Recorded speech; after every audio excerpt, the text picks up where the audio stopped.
A lot of people in churches of Christ, mainstream churches of Christ, have rejected legalism and they've made a move toward grace.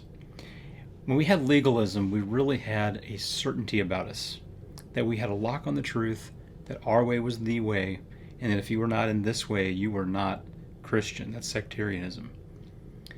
As people began to see holes in that and began to meet believers from other fellowships who exhibited the fruit of the Spirit, who had a profound love of Jesus, who were living to be obedient to the Scriptures, who were people of faith, even people who've been baptized, we began to see that they were really Christians in other groups outside of the Church of Christ.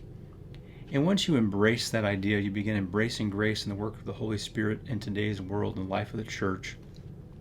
It seems to me that I talk to a lot of people who experience somewhat of like an identity crisis when they hit that, because now they don't have the certainty that they once had in the same things that they had before, but they don't always know what to replace that with and what's going to go in its place, what's next, what then. And often what you see is that churches who go through that shift and who begin teaching a grace and openness away from legalism, there is no magic bullet in that for church growth. In fact, sometimes what you see is churches struggle because now you open the door to Christians and other groups, and so the people who've been going to your church may well just go someplace else where they enjoy the worship more, they enjoy the preaching more.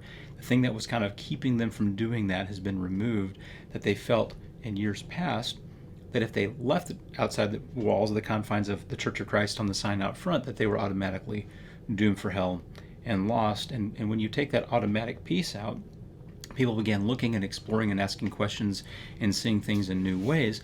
And so sometimes we end up losing people because they end up, as we teach grace and the work of the Spirit and that open-mindedness, there is sometimes people who end up leaving to go to other churches. And so we end up with this question, here it is, like, why are we here? Why are we here? If we're just like everybody else, why are we here? That's where many churches are finding themselves. I was in a conversation with another minister several years ago, and this discussion came up, and this person came from a more legalistic background than what I currently embrace, and they just flat out asked it. They said, if we are not the only ones going to heaven, then why do we exist? And I cannot help but think that part of that question came out of a long history and background of operating under that narrative of sectarianism and legalism that said we are the only ones. They have been converting people from these denominations and bringing them into the Lord's church, and had lived a whole life in ministry in that way. And what you're effectively saying is, if you open yourselves up outside of that, there are actually Christians outside the Church of Christ, what you end up saying is well, potentially some of the work that you've done maybe was an unnecessary thing. Some of the narratives that you've embraced were not necessarily true. And so the big question, and what's hard for people to grapple with and wrestle with, is like, have I lived my life in vain? Have I been part of a mission that was not as important as I thought it was? Did I do any good? And what about the generations before me? Were they spinning their wheels, wasting their time? Were they doing things that were not worthwhile pursuing? Those are really heavy questions. Those are questions that we do not enter into answers for lightly. And once we realize that God is not angry for us because we are fellowshipping with people outside of our fellowship automatically, and by the way, there are people outside of the fellowship of churches of Christ who claim Christ who are not Christians. There are groups that take things so far that we would not broadly define them under the umbrella of Christianity, even though they say they believe in Jesus. And I would take like Mormonism as an example of that. Someone who, when you follow what they actually teach about who Jesus is and about many of our core aspects of faith, it would not fit a broad definition of Christianity or a narrow definition of Christianity. So you can go too far. I'm not saying anything goes. We're not becoming universalists, but we are saying that there are people who are producing the fruit of the Spirit, who believe in the inspired Word of God, who are following Jesus as disciples, and who've been baptized into Christ. There are Christians in other groups. So once you embrace that and embody that, you begin seeing that every congregation that is God's is valuable to Him. And if you think about Revelation chapter 1 to 3, the 7 churches in Asia, Jesus values all of those churches. Even though 6 of them had major issues, He still wants them to be His church. He still wants their candlestick, their lampstand, to be present. That represents their presence as His congregation. He doesn't want to remove it. He wants to keep it, even though they have significant problems. Jesus wants all of our congregations to exist. I sometimes hear people say, well, sometimes it'd just be better to roll over and die, or certain congregations just need to go. And I disagree with that, in the sense of, I think Jesus really wants all of His congregations to thrive and to exist and be biblically and spiritually minded.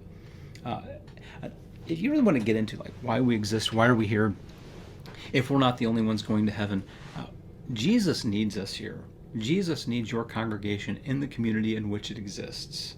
And the reason I say that is because the fastest growing religious group in the United States are the non-affiliated people, those who claim no affiliation with any denomination or church body or congregation. They've either left the faith or were never in the faith.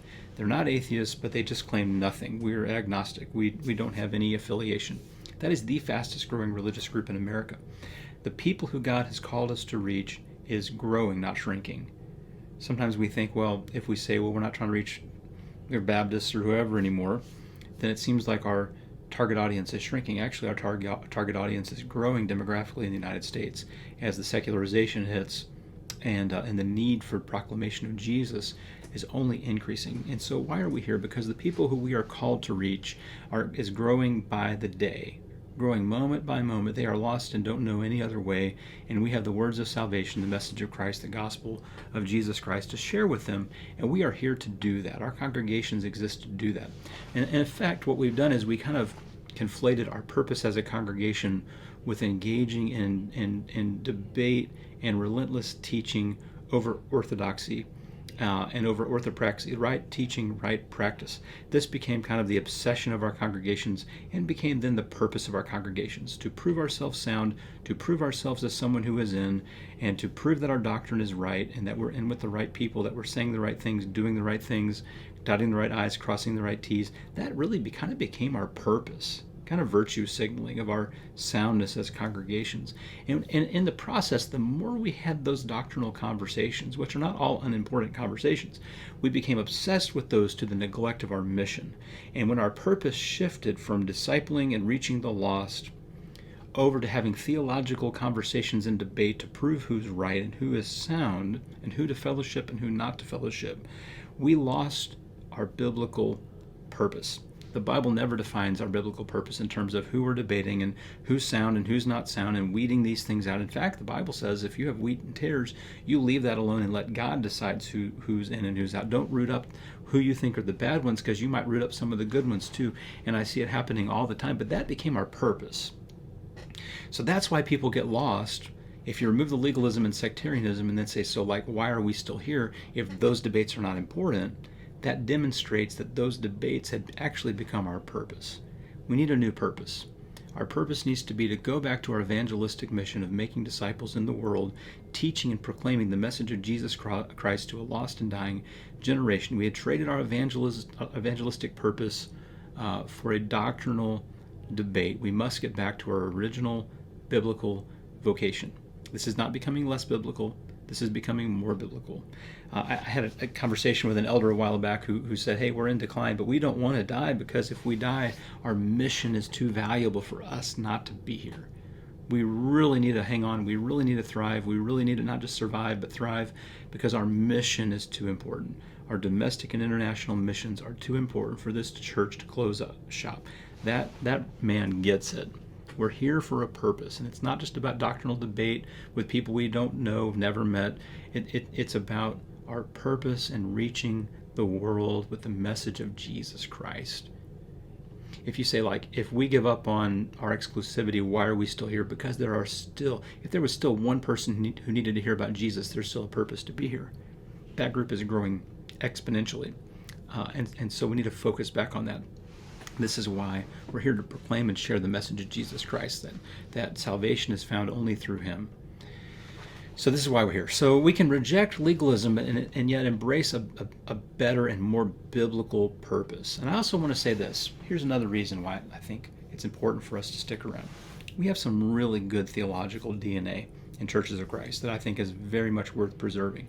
It's very much worth having our congregations in the community with our rich baptismal theology and our rich theology of the weekly practice of the Lord's Supper as a celebration of the death, burial, and resurrection of Jesus Christ, and participation in the death, burial, and resurrection of Jesus through remembering him and communing as a body of Christ together around that table on a weekly basis. Not many churches do that so much anymore. Our baptismal theology is excellent. And And that's an important thing for us to preserve. And our people are just loving people. They're kind people, and they're loving and kind because they know the scriptures and because they know the God behind the scriptures. Our people know the scriptures and know God, and that's something that's worth preserving. I will say it seems like our knowledge of scripture has declined some over the years. It's important for us to re-embrace that, not just to have more head knowledge of scripture, but because our knowledge of scripture gives us a knowledge of God. And that's a really, really important thing for us. Last, I want to just say there are a number of reasons people stick around, and these are not bad reasons. They can be good reasons. Maybe you have family, maybe you have friends and connections, relationships. Maybe it's the theology that you appreciate.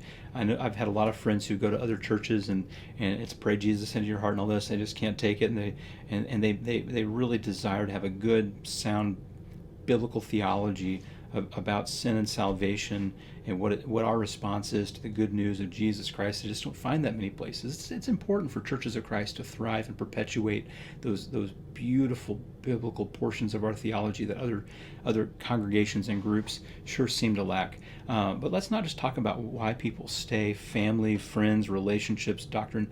We need to be talking about how do we help people thrive? How do we help people thrive?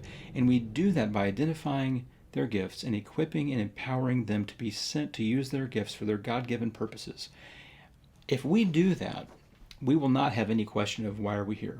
If you're in a congregation and you look around and see people's gifts, these diverse gifts like in 1 Corinthians 12 being used that are gifted and manifested by the Holy Spirit, given to the body in diverse ways to a diverse group of people, and we see that giftedness being used for the goodness of the kingdom of God, would you ever be in a position to ask, if we're not the only ones going to heaven, why are we still here? If you were watching that unfold all around you.